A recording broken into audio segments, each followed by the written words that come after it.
또 너희가 열심으로 선을 행하면 누가 너희를 해하리요. 그러나 의를 위하여 고난을 받으면 복 있는 자니 그들이 두려워하는 것을 두려워하지 말며 근심하지 말고 너희 마음에 그리스도를 주로 삼아 거룩하게 하고 너희 속에 있는 소망에 관한 이유를 묻는 자에게는 대답할 것을 항상 준비하되 온유와 두려움으로 하고 선한 양심을 가지라. 이는 그리스도 안에 있는 너희의 선행을 욕하는 자들로 그 비방하는 일에 부끄러움을 당하게 하려 함이라. 선을 행함으로 고난받는 것이 하나님의 뜻일진데 악을 행함으로 고난받는 것보다 나으니라. 아멘. 오늘날 우리는 그 어느 때보다 행복을 간절히 추구합니다. 유튜브를 켜면 부자 되는 법, 건강하게 사는 법, 자존감 높이는 법 같은 영상들이 수백만 조회수를 기록하지요. 이제는 AI까지 활용해서 더 빠르게 행복에 도달하고자 합니다. 돈, 건강, 좋은 인간관계, 인정받는 삶, 고통 없는 삶, 물론 이런 것들이 중요합니다. 그런데 현실은 언제나 우리가 원하는 대로 흘러가지 않는다는 것입니다. 삶은 통제 밖에 있으며 많이 가진 자가 있으면 적게 가진 자도 반드시 있기 마련입니다. 태어날 때가 있으면 반드시 죽을 때가 다가오는 것입니다. 그렇다면 우리의 참된 소망이 어디에 있겠습니까? 어디에 둘 수 있습니까? 부자가 되는 것보다 부자로 남는 것이 중요하다는 말이 있습니다. 잠시 부자가 되었다가 망하는 것이 아니라 끝까지 부자로 남는 것이 중요하다는 뜻이죠. 베드로는 베드로전서 1장 3, 4절에서 바로 그 영원한 소망을 선포하였습니다. 부자로 남는 것처럼 말입니다. 우리 주 예수 그리스도의 아버지 하나님을 찬송하리로다. 그의 많으신 긍휼대로 예수 그리스도를 죽은 자 가운데서 부활하게 하심으로 말미암아 우리를 거듭나게 하사 산 소망이 있게 하시며 썩지 않고 더럽지 않고 쇠하지 아니하는 유업을 있게 하시나니. 예수 그리스도의 부활을 믿어 그리스도인이 되는 것이야말로 영원히 참된 부자, 복 있는 자, 소망 있는 자로 남는 길이라는 것입니다. 오늘 우리는 베드로전서 3장 13절, 17절을 통해서 고난 중에 소망을 품는 자로 남는 그러한 말씀을 살펴보도록 하겠습니다.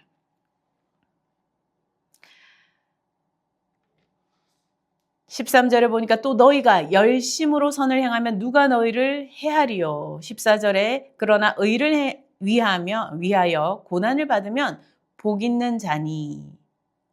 현실은 어떻습니까? 고난의 연속이죠.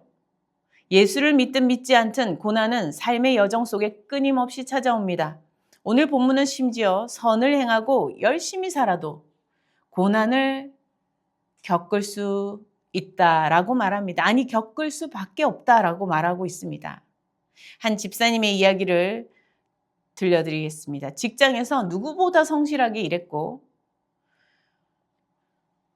누구보다 열심히 능력 있게 일했습니다.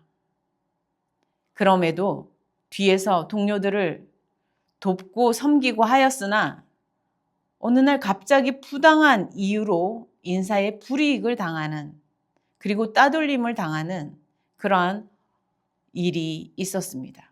얼마나 억울하고 분합니까? 내가 뭘 잘못했지? 하나님, 잘못도 없는 내가 왜 이런 일이 저에게 일어나 겪어야 합니까? 이 질문이 마음을 어지럽게 하였습니다. 여러분, 이런 경험이 있으십니까? 착하게 살았는데 욕을 먹고, 난 잘못이 없는데 욕을 먹고, 최선을 다했는데 억울한 일을 당하고, 하나님을 잘 섬기며 살아도 이상한 사람 취급을 받기도 하는 그런 경험 말입니다. 베드로는 이 현실을 오늘 이야기하고 있습니다. 선을 행해도 고난을 받을 때가 있다. 분명히 말하고 있습니다. 그러나 13절 말씀을 우리 살펴봅시다. 누가 너희를 해하리요? 이렇게 얘기하고 있는데요. 이 말은 단순히 아무도 못 해친다. 그러니까 고난이 없다. 이런 말을 하는 것이 아니죠. 우리의 몸은 해를 입을 수 있습니다. 직장을 잃을 수도 있고요. 명예를 잃을 수도 있습니다. 선을 행하지만 그런 일이 일어날 수 있습니다.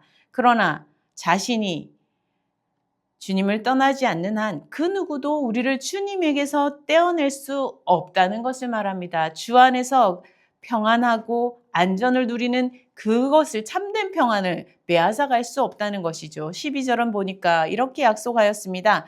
주의 눈은 의인을 향하시고 그의 귀는 의인의 간구에 기울이시되 주님은 우리의 억울함을 보고 계시다. 이렇게 지금 자세하게 묘사하고 있는 내용이라고 할 수 있겠습니다. 우리의 울음소리를 듣고 계신다는 것이죠. 선을 행하다 받는 고난을 단 하나도 놓치지 않고 주님께서 다 보고 계시며 다 들으신다는 것입니다.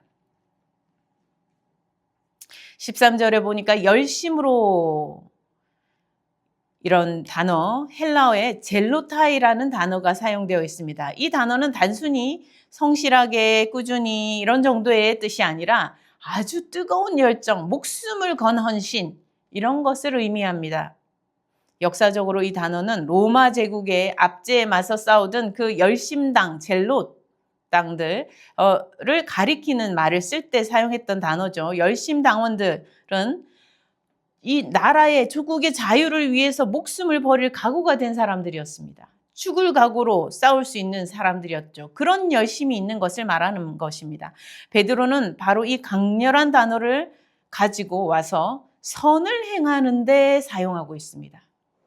선을 행하는데 그런 열정으로 싸우는 그런 열심으로 하라는 것입니다.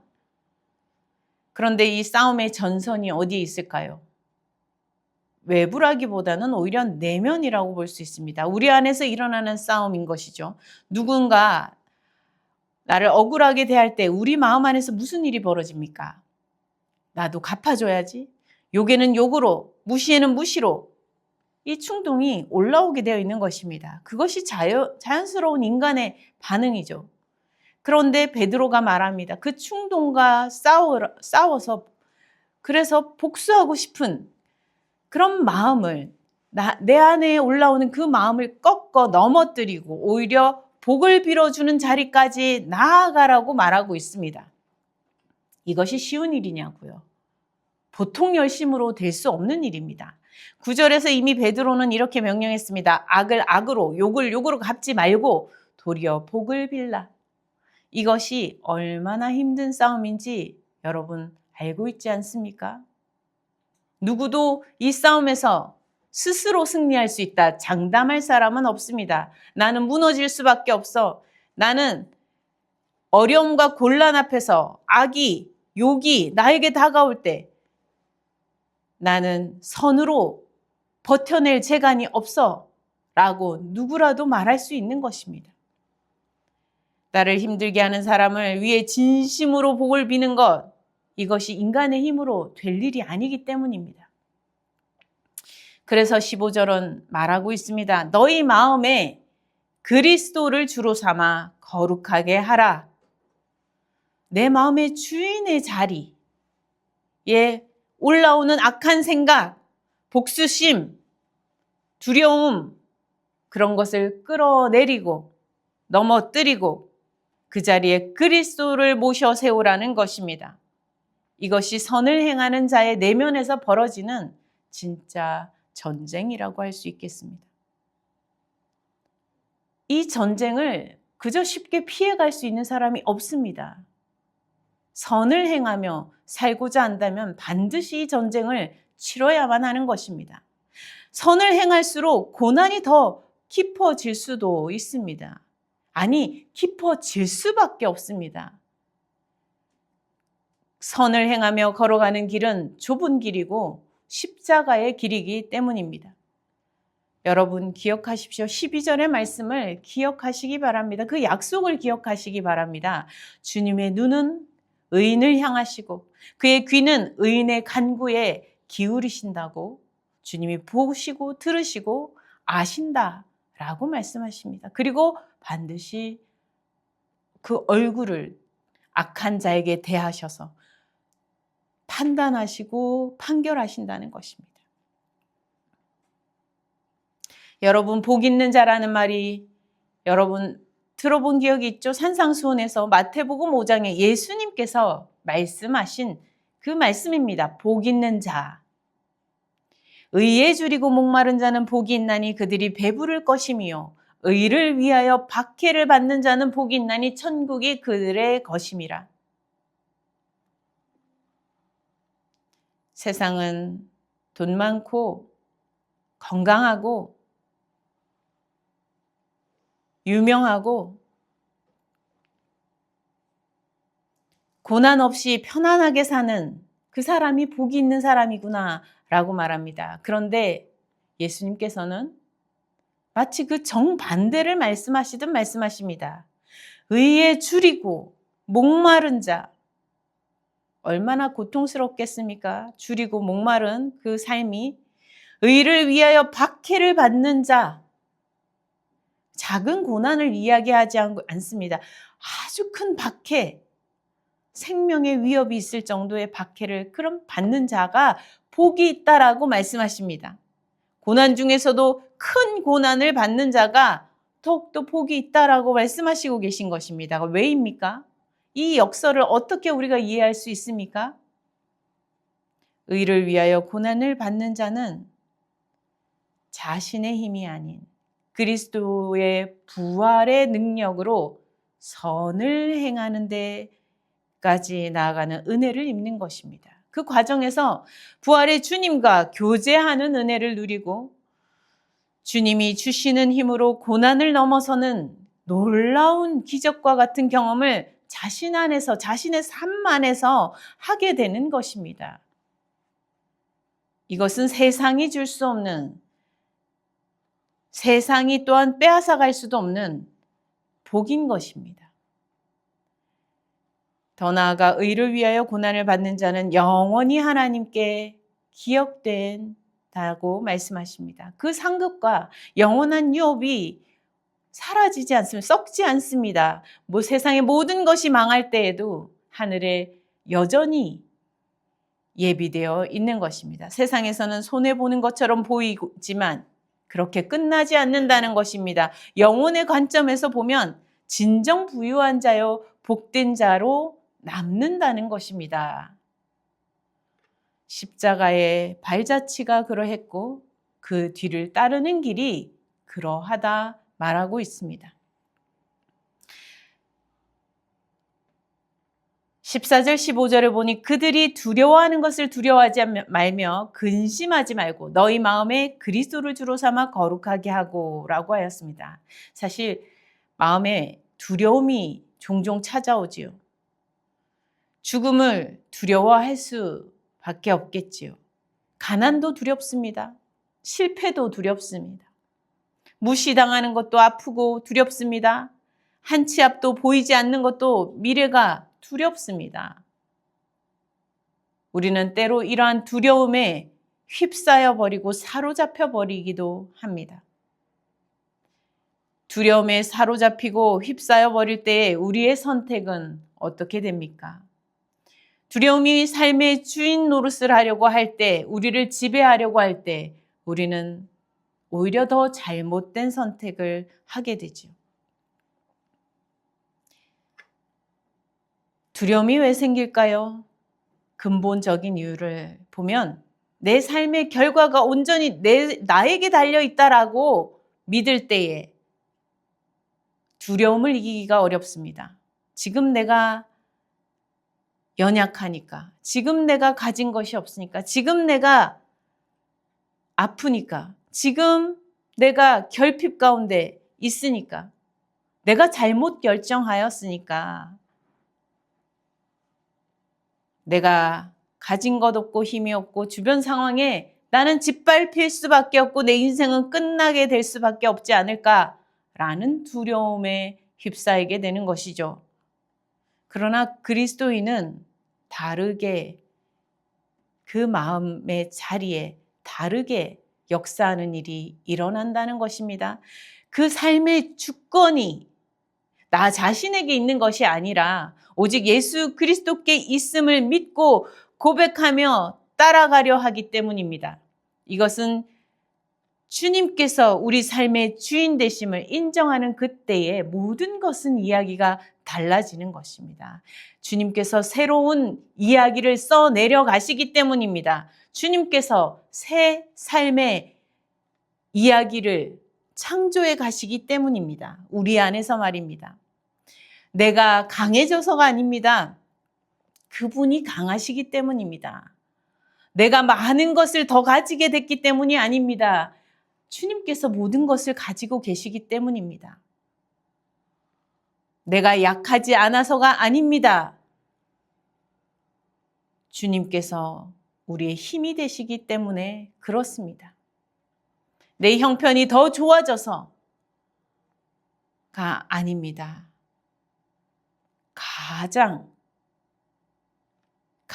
최고의 인생의 답이 되시는 그분이 나를 붙들어 주시기 때문에 우리가 무너지지 않을 수 있는 것입니다. 우리가 넘어졌다 하여도 다시 일으킴 받을 수 있는 것입니다. 예수님이 부활하셨듯이 말입니다. 예수님은 부활하셨습니다. 성도 여러분, 이 사실이 우리의 삶의 모든 것을 바꾸어 놓는 자리인 것입니다.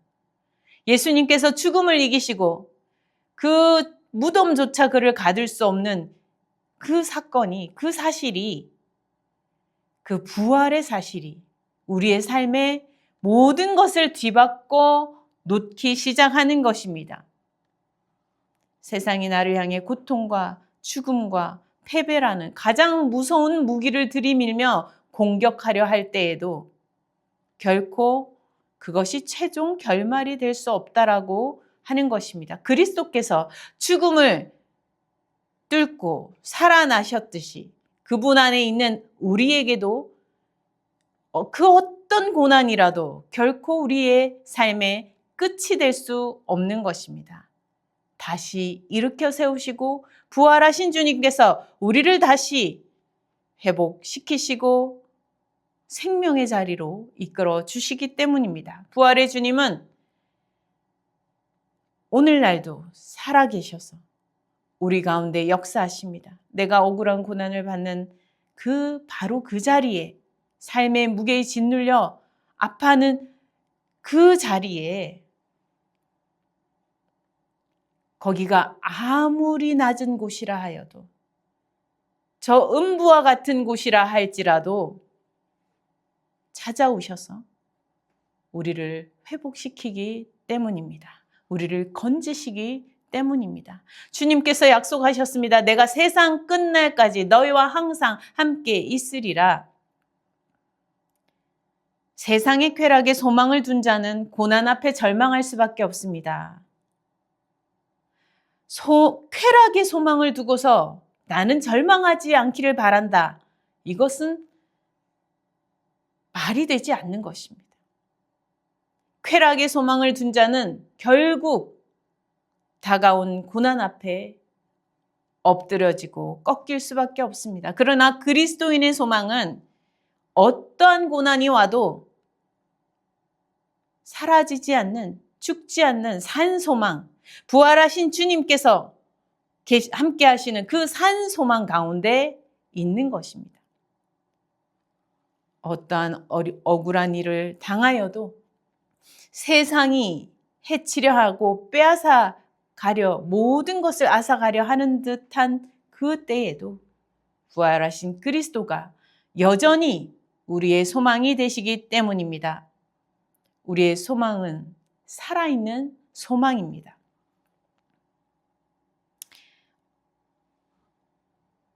선을 행함으로 고난받는 것이 하나님의 뜻일진데 악을 행함으로 고난받는 것보다 나으니라 라고 말씀하고 있습니다. 억울한 고난도 하나님의 섭리 안에 있음을 믿으시기 바랍니다. 어쩌다 걸려 내가 운이 나빠서 고난을 당하고 있는 그런 것이 아닙니다. 나를 향한 하나님의 계획이 있으신 것입니다. 내가 아파하는 그 순간에, 억울해 보이는 그 순간에도 하나님의 섭리 안에 있는 것입니다. 그러니 악으로 악을 갚지 말고 선을 행하며 하나님의 뜻에 자신을 맡기라고 오늘 베드로는 말하고 있습니다. 16절의 약속의 말씀을 다시 한번 봅시다. 선한 양심을 가지라. 이는 그리스도 안에 있는 너희의 선행을 욕하는 자들로 그 비방하는 일에 부끄러움을 당하게 하려 함이라. 결국 묵묵히 선을 끝까지 행하며 나아갈 때 하나님께서는 그 억울함을 들어주시고 오히려 그를 비방하는 자들에게 부끄러움을 당하게 하신다는 것입니다. 물론 시간이 걸릴 수 있습니다. 당장 눈에 그것이 앞에 보이지 않을 수 있습니다. 즉결 심판이 아니지요. 그러나 우리는 멀리 내다볼 줄 알아야겠습니다. 긴 길을 내다보아야 합니다.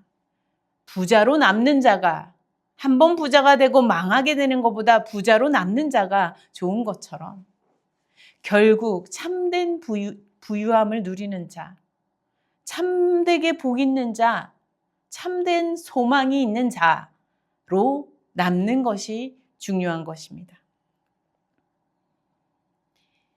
억울한 일을 당해도 복수하지 않고 손해를 봐도 선하게 살며 고난 중에도 평안을 잃지 않는 사람들, 이러한 사람들은 믿음 안에서 가능하여지는 것입니다. 그 소망의 근거가 무엇입니까? 오직 하나입니다. 부활하신 예수 그리스도이십니다. 우리 주님이 살아계시고 죽음을 이기시고 우리를 위하여 중보하시며 우리를 보고 듣고 계시다는 것입니다. 이 소망의 주님을 바라보면서 주님을 경외하며 그 믿음의 고백을 함께 나누며 살아가는 것이 우리 그리스도인의 삶이라 하겠습니다. 고난이 깊어질수록 그분의 부활의 능력은 더욱 선명하게 빛을 발할 것입니다. 우리의 삶 자체가 부활의 증거가 되고 우리 얼굴에 새겨진 평안이 세상에서 복음을 전하는 과정이 될 것입니다. 오늘도 고난 중에 있는 성도 여러분, 기억합시다. 우리 주님 예수 그리스도께서 다시 사셨습니다. 고난 중에도 우리는 소망을 품고 나아갑시다. 할렐루야. 아멘. 아멘. 주님께서 부활하셨습니다. 건축자의 버린 돌과 같이 버려졌으나 하나님께서 예수님을 부활 영광으로 높여주시고 그리고 우리의 부활 소망이 되게 하시고 우리 소망의 이유가 되게 하셨습니다. 이 시간은 우리가 소망의 이유를 가진 사람들로서 소망의 이유를 사람들에게 이야기해 줄 수 있는 왕과 같은 제사장으로서 하나님 백성으로서 거룩한 자녀로서 그렇게 주님 앞에 세움받은 것을 함께 축하하고 또한 그 축하의 이유가 되시는 예수님을 함께 기억하며 기리는 자리입니다. 이 하나님의 잔치상에 우리 모두가 초청을 받았는데 여기에 모두 믿음으로 화답하시고 이 잔치상에 참여하시면 좋겠습니다.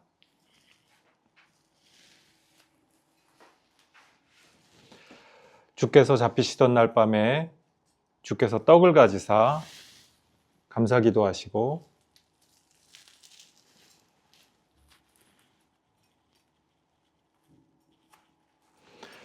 떡을 떼어주시며 제자들에게 말씀하셨습니다. 이것은 너희에게 주는 나의 몸이다. 받아 먹으라.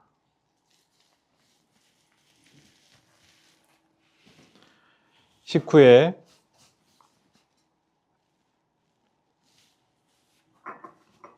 주께서 잔을 취하사 감사기도 하시고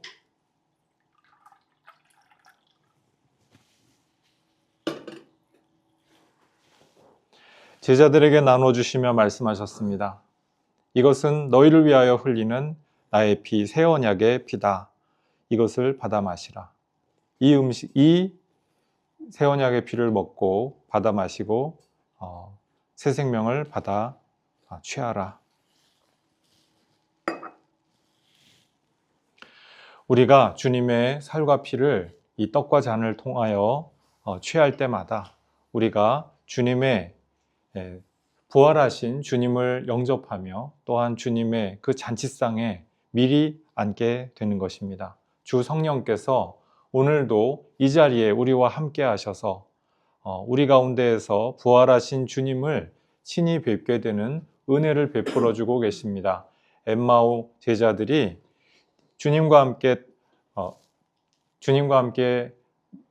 먹고 마셨으나 주님이 계신 것을 알지 못하였던 이를 생각하여 보십시오. 오늘도 우리 눈에는 직접 보이지 아니하나 천상에 계신 예수께서 성령 안에서 우리가 이 떡과 잔을 떼는 이 자리에 그 떡과 잔 안에서 그와 더불어 우리와 함께하고 계신다는 것을 반드시 믿음으로 분별하시고 이 믿음의 잔치상에 함께 참여하시면 좋겠습니다. 이제 다 함께 나와서 주님의 살과 피를 떡과 잔을 통하여서 드시겠습니다. 생명의 양식으로 우리를 먹이신 주님, 오늘 선포된 말씀과 이 거룩한 떡과 잔을 통해 우리가 그리스도와 연합하여 하나 되었음을 믿고 나아갑니다.